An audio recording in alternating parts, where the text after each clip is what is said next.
સુરતના મેયર દક્ષેશ માવાણીએ પુણા ગામ વિસ્તારની હોસ્પિટલ મુલાકાત લીધી અને મેયરની સાથે ડેપ્યુટી મેયર તેમજ શાસક પક્ષના નેતા પણ હોસ્પિટલની વિઝિટે પહોંચ્યા હતા.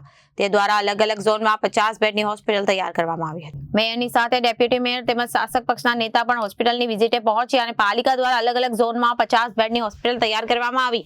આ 50 બેડની સરકારી હોસ્પિટલમાં પ્રસ્તુતિ સહન અન્ય સુવિધાઓ પણ ઉપલબ્ધ કરાવવામાં આવી હતી.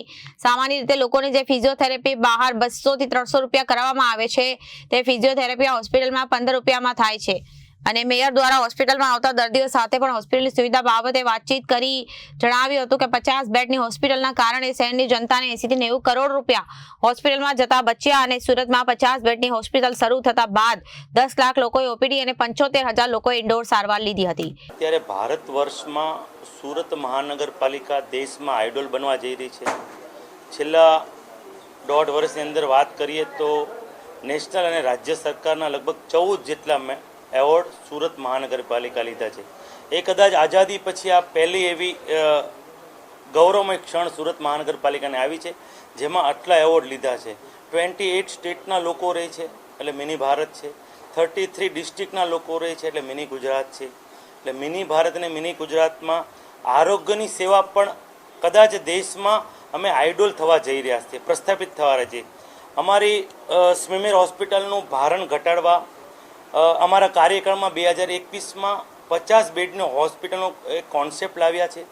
એમાં વિવિધ ઝોનમાં 50 બેડની હોસ્પિટલ બનાવવા માટે છેલ્લા 4 વર્ષમાં 4 હોસ્પિટલ 50 બેડની બની ગઈ છે અને બીજા 2 ઉદ્ઘાટન અમે થોડા સમય પૂર્વ કર્યા છે.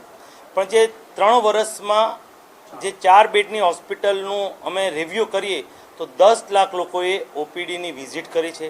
75 જેટલા પેશન્ટ ઇન્ડોર એડમિટ હતા. 40,000 ડેન્ટલ પેશન્ટની ટ્રીટમેન્ટ થઈ છે. 22 લાખ જેટલા લોકોની બ્લડ ટેસ્ટ કર્યું છે.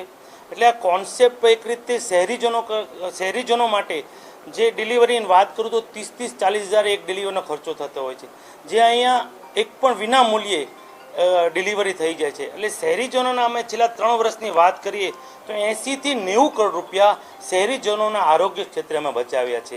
Reporter Arvind Rathod, Janadesh news, Surat.